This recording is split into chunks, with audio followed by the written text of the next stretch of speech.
read this because I don't want to forget anything. I want to give a complete, very detailed statement of everything that went on the day before, the day Hailey disappeared, and the day after. Just everything I could remember. I want to thank everyone for coming this afternoon and giving me an opportunity to make a statement. First, I want to speak directly to Hailey in case she's listening. Wherever you are, Hailey, I'm looking for you. Hundreds of people are looking for you. We all want you home safe. I just want to see and touch your beautiful face. I really love you. I desperately need you home. And there's not a minute goes by I'm not praying for you or crying wishing you were in my living room. I can't handle not knowing where you are or if you're safe. You're the most beautiful girl I've ever laid my eyes on, and I'm very proud that God chose me to be your mother. Next, I want to say, if someone out there has Hailey, please let her go. Just turn her loose, drop her off at a church, a school, a police station, anywhere that she can get to a phone and call police or call her family. Even if anyone has any information on Hailey's whereabouts, where she might be, please call the police. Even if they think the information is not relevant or too small to worry about, or that it's already been reported, please call it in anyway. Any information you might have may tie something together or make something click for investigators. Someone out there knows where Hailey is or knows something that can help find her. I feel like I need to go over the days surrounding Hailey's disappearance again for several reasons. Many people who are not close to the case seem to be confused because there are so many conflicting accounts of what actually happened. After watching many of the interviews, I'm beginning to see why myself. I have yet to see an entire interview aired or printed. They are cut or pasted, edited for time and space, and often I'm not quoted in correct context. My words are sometimes picked apart and twisted around in such a way that I don't even recognize them. I've been flat out called a liar by some people. Others speculate on my possible involvement in Hailey's disappearance or wonder if I'm covering up for somebody. Some people accuse me of withholding information and not cooperating with law enforcement. These things are not true, but I now feel that I have to defend myself from ridiculous accusations, slander, or defamation of character. That said, I want to start out by saying that there was no blowout on Christmas. There were no arguments or disagreements. Everyone was getting along fine. Everyone pretty much got exactly what they asked for. On Sunday, December 26th, Hailey returned home around noon after spending the night with Clint. I cooked a small Christmas dinner for the four of us. We ate around 2. After dinner, we all just relaxed and hung out. It was just a nice, quiet, enjoyable, lazy day. Later in that evening, around 8 or 9, David left to spend the night with a friend. That's where some of the inconsistencies with family comes along. David says he left at 9 o'clock at night. I was saying he left at 6 or 7. That's the inconsistencies. Sean and I were watching TV in our bedroom. Hailey was playing an Xbox game in David's bedroom. Around 10 o'clock, I saw that Hailey was in her room watching TV. I told her good night and I went to bed. On Monday, December 27th, Sean left the house at 5:30. My alarm was going off around the time he was telling me bye.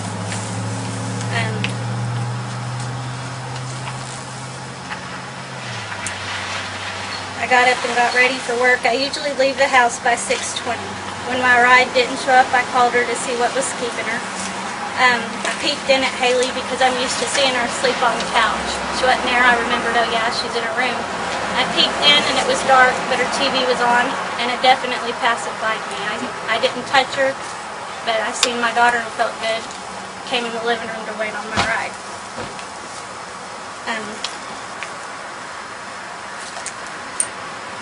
I left the house around 6:30 and got to work about 7.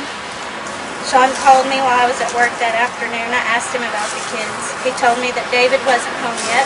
and that Hailey had left to go to Clint's and then was going to a friend's to spend the night. Normally I work 7 to 7, but I left work early that Monday. We had a staff meeting, and the person that was usually there to relieve me was at the meeting and offered to cover the rest of my shift since she was already there. I called Sean to make sure he would be there to pick me up. We left the hospital about 6:15. We stopped by the ATM close to the hospital to get some money out because I was running short on cash. Then we went by my mom's house to check on her, see if she needed anything. Sean and I still got back to Colorado City about 7:30 that evening, and we were probably in bed by 9. David came in to say goodnight soon after. I was kind of upset that Hailey hadn't called me and confirmed that Sean did let me know she was staying the night with her friend, but I wasn't worried about her. I went to bed. Tuesday morning on the 28th, Sean and I both got up around 5:30.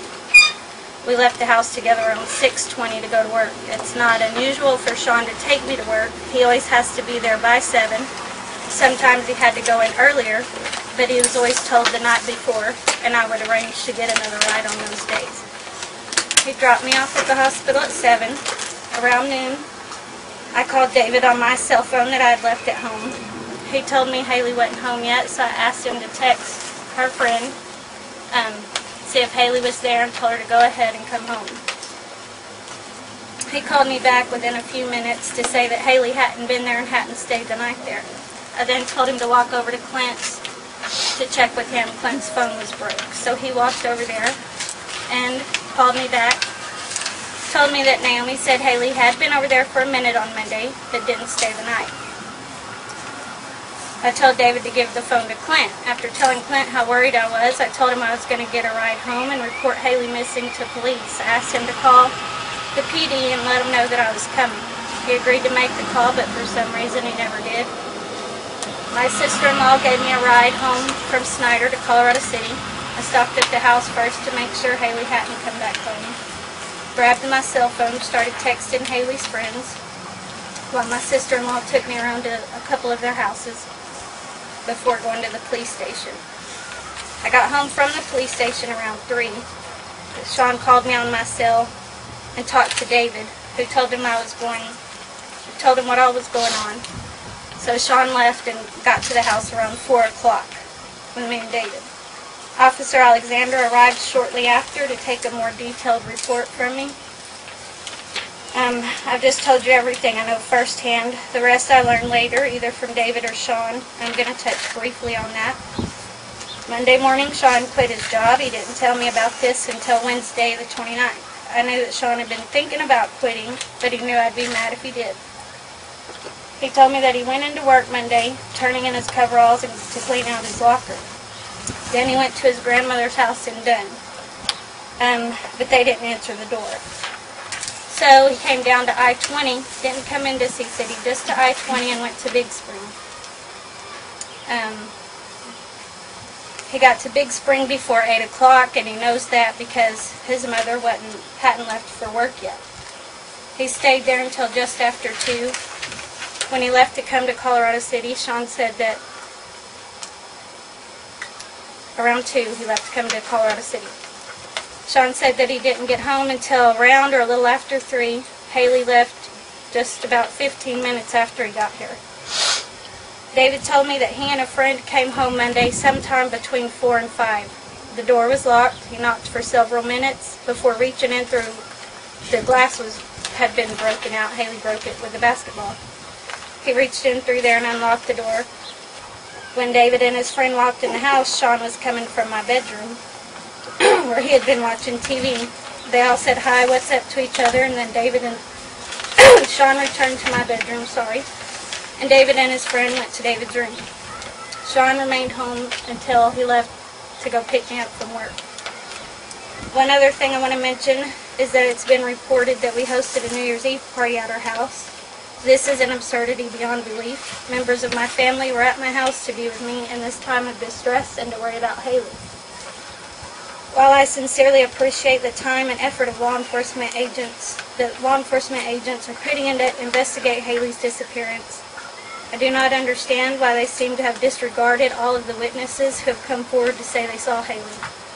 On Monday, December 27th, 2 of my neighbors came forward to say they saw Hailey in my backyard around noon. Another neighbor said he saw Hailey and a small, dark boy, probably Naomi's son, 2 times between 10:30 and noon. A woman who knows Hailey and the friend she was supposed to spend the night with saw them both walking together in front of Alpha around 8:30 p.m. This woman was returning a movie to the Red Box and passed by them. She still had a receipt and brought it by and showed it to me the other day with the date of the 27th and the time of 8:36. I also don't understand law enforcement's reluctance to publicly name any other persons of interest. If for whatever reason they are unable to locate someone to question them, then why not take advantage of the media to get their name and description out and let public find them? Investigators keep telling me about numerous other people that they are interested in questioning, but there is no sense of urgency to actually get it done. It has been over a month since Hailey has disappeared. Knowing that someone might have information about Hailey but law enforcement have still not gotten around to questioning them is disturbing to me. While I'm not trying to deflect suspicion away from anyone, I do absolutely want every single person who may have information about Hailey or her whereabouts checked out. In my mind, not to have already done this is negligence. It's been over a month and we seem no closer to knowing where Hailey is than we did in the beginning. She needs to be found, to come home, to be surrounded by everyone who loves her. I want to take this opportunity to thank my family and friends who continue to stand by and support me unconditionally and are always there for me. I want to thank Mark Class and Brad Dennis, who are both great guys that are willing to do whatever it takes to find Hailey, for continuing to stay in contact with me and offer their help. Thank you to the Laura Recovery Center, who came down and organized searches and trained volunteers. Thank you to all of the people who have searched for Hailey, to everyone who is praying for Hailey's safe return, and everyone who has brought me everything from cooked meals to groceries to Find Hailey t-shirts and handmade cards. Thank you to Dina with the Summer Thompson Foundation, who awarded me a grant. Thanks to the media, who are keeping Hailey's picture on TV and in the newspapers so that she is in the front of everyone's mind. Although I have not and will not ask for money, I greatly appreciate those who have found it in their hearts to want to help me. What I want most are your prayers for Hailey's safe return. There are some people who are going around demanding or begging for money. I'm disgusted with these individuals who have never held down jobs are exploiting Hailey to get a handout. I've always worked and supported my kids by myself, and I will return to work as soon as I'm able. Sorry. I do not want a handout, and if anyone asks for money on my behalf, please know the request isn't coming from me and I'm not getting the money. I do hope this will lay to rest the confusion and speculation surrounding Hailey's disappearance on my part anyway. I do not want to have to defend myself or anyone else. I only want to concentrate on Hailey and everything that can be done to bring her back home. I will continue to hold on to the hope that Hailey is alive and that she will be home soon. I ask that everyone out there also hold on to the hope that she is alive. Please continue to look for Hailey when you're in a store, when you're driving down the street, wherever you go. Whatever you do, please don't give up hope that my daughter Hailey is alive and out there somewhere. And thank you to everybody that came out and everybody that can get all of that aired or typed up. And I just really appreciate all of you guys coming out and giving me the opportunity to clear that up. Well, I know you're trying to guess numbers. What is your and Sean's relationship now between what's going on about that?